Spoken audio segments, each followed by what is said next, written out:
নমস্কার বন্ধুরা, তো রিয়েলমির তরফ থেকে আর একটা নতুন স্মার্টফোন খুব তাড়াতাড়ি আসতে চলেছে। ফোনটার নাম হলো রিয়েলমি C51।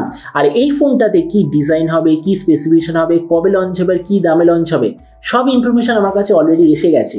তো এই জন্য এই ভিডিওতে আমি আপনাকে রিয়েলমি C51 সম্বন্ধে A to Z সব ইনফরমেশন দেবো। তো চলুন শুরু করছি ভিডিওটা কোনো সময় নষ্ট না করে। আপনি যদি গ্যাজেট ওয়ার্ল্ড বাংলা চ্যানেলে প্রথমবার আসেন আর এরকম বাংলা টেক ভিডিও ডেইলি দেখতে চান, তাহলে গ্যাজেট ওয়ার্ল্ড বাংলা চ্যানেলটা সাবস্ক্রাইব অবশ্যই করে নেবেন। তো প্রথমত আলোচনা করবো এই স্মার্টফোনটার ডিজাইন সম্বন্ধে। তো যেমন আপনি দেখছেন এই যে রিয়েলমি C51 পেছন দিক থেকে দেখতে এক্স্যাক্টলি এরকম হবে। এর যে পেছনের মেটেরিয়ালটা সেটা হলো ম্যাট ফিনিশ টাইপের প্লাস্টিক কভার। ফোনটা টোটাল দুটো কালারে আসবে, একটা হলো গ্রিন একটা ব্ল্যাক। এর থিকনেস হলো 7.7 মিলিমিটার আর ওয়েট হলো 182 গ্রাম। ডিসপ্লের দিক থেকে এতে আপনি পাবেন 6.7 inch HD+ 90 hertz IPS LCD display, তার সঙ্গে 180 হার্জের টাচ সামলিং রেট, 580 নিটসের brightness, 20:9 aspect ratio, 92% screen to body ratio. আর ডিসপ্লের যে নচ সেটা হবে ইউ শেপড নচ। তার মানে সোজা কথা বলতে গেলে প্রাইস পয়েন্ট হিসেবে যে ডিসপ্লেটা ঠিকঠাক আছে।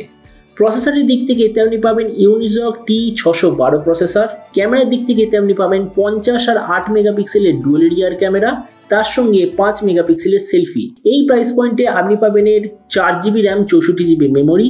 র্যামের কোয়ালিটিটা হলো LPDDR4X, মেমোরিতে আছে UFS 2.2 আর তার সঙ্গে ডেডিকেটেড SD কার্ড স্লট, মানে যেটাকে আমরা বলি 2+1 কার্ড স্লট। ব্যাটারির দিক থেকে 5000 mAh ব্যাটারি, 33 ওয়াটের চার্জার আর কানেক্টিভিটি হলো USB Type-C। তো এবার এই স্মার্টফোনের বাকি কিছু ফিচার বলতে গেলে এতে আপনি পাবেন Android 13 out of the box, 3.5mm jack, single speaker আর তার সঙ্গে থাকবে সাইড মাউন্টেড ফিঙ্গারপ্রিন্ট সেন্সার। তো এবার সবচেয়ে মেন জিনিস, এই যে রিয়েলমি C51 কবে লঞ্চ হবে, কি দামে লঞ্চ হবে। তো দেখুন এই যে রিয়েলমি নতুন স্মার্টফোনটা আসতে চলেছে, আমি খবর পেয়েছি আগস্টের মিডলের আশেপাশে লঞ্চ হওয়ার সবচেয়ে বেশি চান্স। আর এখন যদি প্রাইস সম্বন্ধে বলি, তো এই স্মার্টফোনটা যখন ইন্ডিয়ান মার্কেটে লঞ্চ হবে দাম হবে 8 থেকে 8,500 টাকার মধ্যে। আর আপনি যদি ভিডিওটা বাংলাদেশ থেকে দেখে থাকেন তাহলে বাংলাদেশে লঞ্চ হওয়ার কথা 18 থেকে 19,000 বাংলাদেশি টাকার মধ্যে।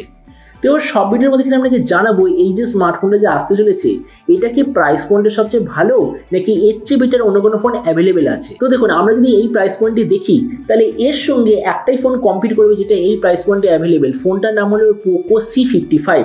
তো আমরা যদি ওটার সঙ্গে কম্পেয়ার করি, ডিসপ্লের দিক থেকে দুটো ফোন অ্যাকচুয়ালি সেম, কেননা দুটো ডিসপ্লে থেকে শুরু করে পুরো সেম জিনিস। প্রসেসরের দিক থেকে পোকো বেটার, কেননা পোকোতে আপনি পাবেন হিলিও G85, কিন্তু রিয়েলমিতে আপনি পাবেন একটা সস্তার ইউনিসকের প্রসেসর। ক্যামেরার দিক থেকে রিয়েলমি বেটার, কেননা 8 মেগাপিক্সেলের একটা আলট্রা ওয়াইড সেন্সার। ভেরিয়েন্টের দিক থেকে এখানেও রিয়েলমি বেটার, কেননা দুটোরই বেস ভেরিয়েন্ট হলো 464GB। পোকোতে আপনি পাবেন eMMC 5.1 স্টোরেজ, কিন্তু সেই জায়গায় রিয়েলমিতে আপনি পাবেন UFS 2.2 স্টোরেজ। তার মানে রিয়েলমি ভেরিয়েন্টের দিক থেকে বেটার। ব্যাটারির দিক থেকে দুটো সেম। চার্জারের দিক থেকে রিয়েলমি বেটার, কেননা 33 ওয়াটের চার্জার। আর অডিও সিস্টেমের দিক থেকেও দুটো এক্স্যাক্টলি সেম। তারপরে দেখুন ভিডিও লাস্ট আমি এটাই বলবো, যদি আপনার টার্গেট থাকে আজকের দিনে ওই 8 থেকে 8,500 টাকা, আমি ইন্ডিয়ান টাকা অনুযায়ী বলছি, এই দামের মধ্যে কোনো নতুন অলরাউন্ড ভালো স্মার্টফোন নেওয়ার, তো আমার মতে মনে হয় রিয়েলমি C51 আপনার জন্য একটা ভালো চয়েস হবে। তো এবার আপনি যে কোনো সময় অবশ্যই জানাবেন এই যে রিয়েলমির নতুন ফোনটা যে আসতে চলেছে এটা স্পেসিফিকেশন দেখে আপনার কি মনে হয়, আর যে দামে এটা আসছে সেই দামে আপনি কি এটা নিতে চান নাকি অন্য কোনো স্মার্টফোন আপনি চুজ করতে চান। এটার সঙ্গে নিচে কথা বলতে আমাকে একদমই ভুলবেন না। তো চলুন দেখা হবে আগামীকাল একটা টেক ভিডিওতে। Till then stay tuned and always remember, think positive, be positive. Thank you.